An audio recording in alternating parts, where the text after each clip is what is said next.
Hi everyone, good morning. My name is Sandra and I'm going to be reading with you chapters 32 and 33 of the Ickabog. Let me share my screen very quickly so we can read along. There you go.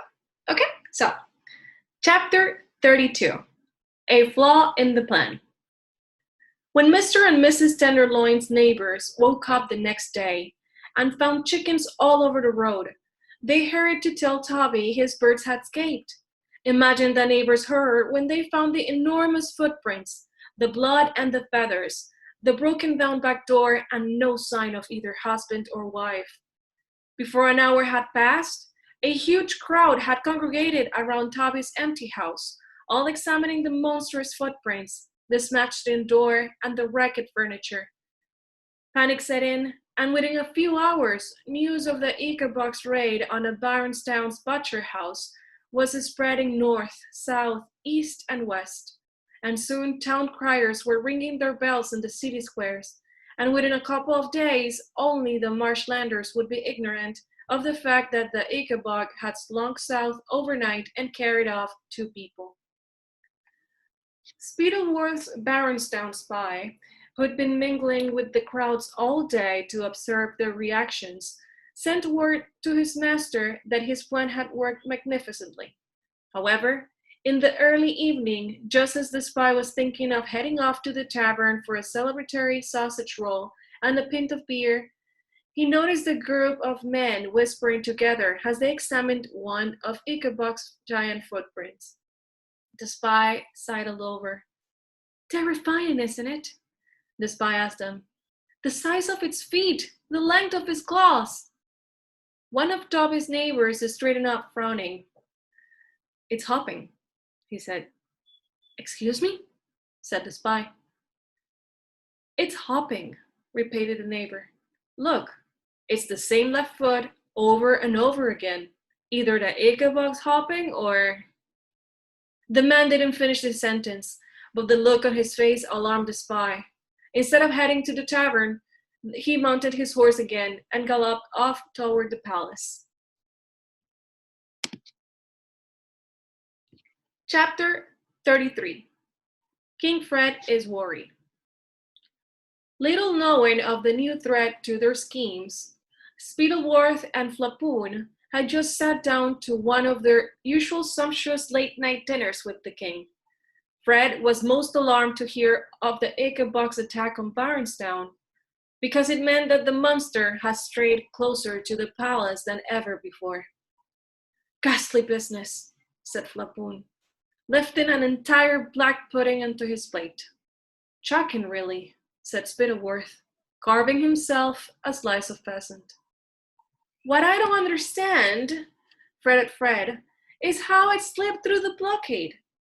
For of course the king had been told that a division of the Ickabog Defense Brigade was permanently camped around the edge of the marsh to stop the Ickabog escaping into the rest of the country. Spittleworth, who'd been expecting Fred to raise his point, had his explanation ready. "I regret to say 2 soldiers fell asleep on watch, Your Majesty. Taken unawares by the Ickabog, they were eaten whole." "Suffering saints," said Fred, horrified. "Having broken through the line," continued Spittleworth, "the monster headed south. We believe it was attracted to Baronstown because of the smell of meat. While there, it gobbled up some chickens, as well as the butcher and his wife."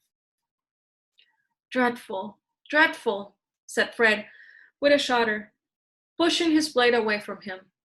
"And then it slunk off back home to the marsh, did it?" "So our trackers tell us, sire," said Spittleworth.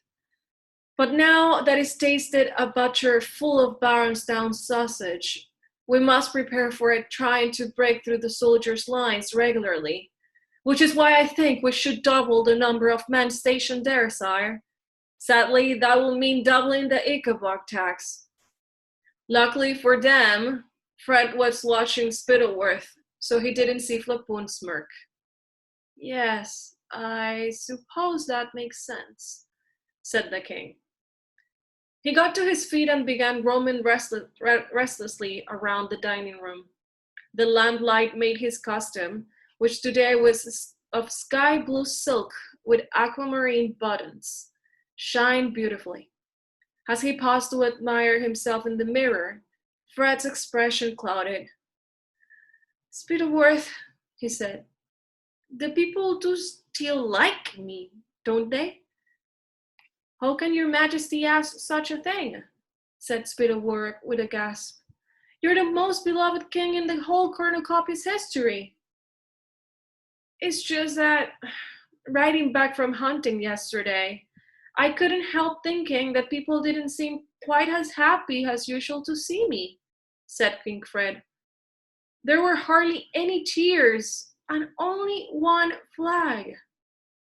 Give me their names and addresses, said Flapoon.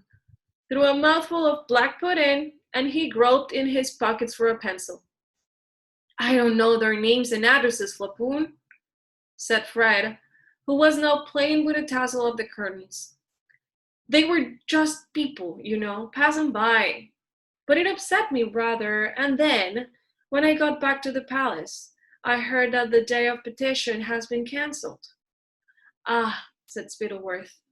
Yes, I was going to explain that to your majesty. There's no need, said Fred. Lady Slanda has already spoken to me about it. What? Said Spittleworth, glaring at Flapoon. He'd been giving his friend strict instructions never to let Lady Slanda near the king, because he was worried that she might tell him. Flapoon scolded and shrugged. Really, Spittleworth couldn't expect him to be at the king's side every minute of the day. A man needed the bathroom occasionally, after all. Lady Slanda told me that people are complaining that the Ickabog tax is too high. She says rumors are flying that there aren't even any troops stationed in the north. Pigful and poppycock, said Spittleworth. Though in fact it was perfectly true that there were no troops stationed in the north, and also true that there have been even more complaints about the Ickabog tax, which is why he cancelled the day of petition. The last thing he wanted was for Fred to hear that he was losing popularity. He might take it into his foolish head to lower the taxes, or even worse, send people to investigate the imaginary camp in the north. There are times, obviously, when two regiments swap over, said Spittleworth, thinking that he'd have to station some soldiers near the marsh now to stop busybodies asking questions. Possibly some foolish marshlanders saw a regiment riding away and imagined that there was nobody left up there. Why don't we triple the Ickabog tax, sire? Asked Spittleworth, thinking that this will serve the complainers right. After all, the monster did break through the lines last night. Then there can never be again any danger of a scarcity of men on the edge of the marshlands, and everyone will be happy. Yes, said King Fred uneasily.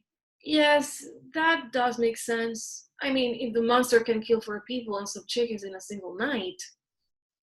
At this moment, Cankerby, the footman, entered the dining room, and with a low bow whispered to Spittleworth that the Baronstown spy had just arrived with urgent news from the sausage-making city. Your Majesty, Spittleworth smoothly, I must leave you. Nothing to worry about. A minor issue with my, horse. I hope you enjoy that. Thank you so much for reading with me. Have a great day.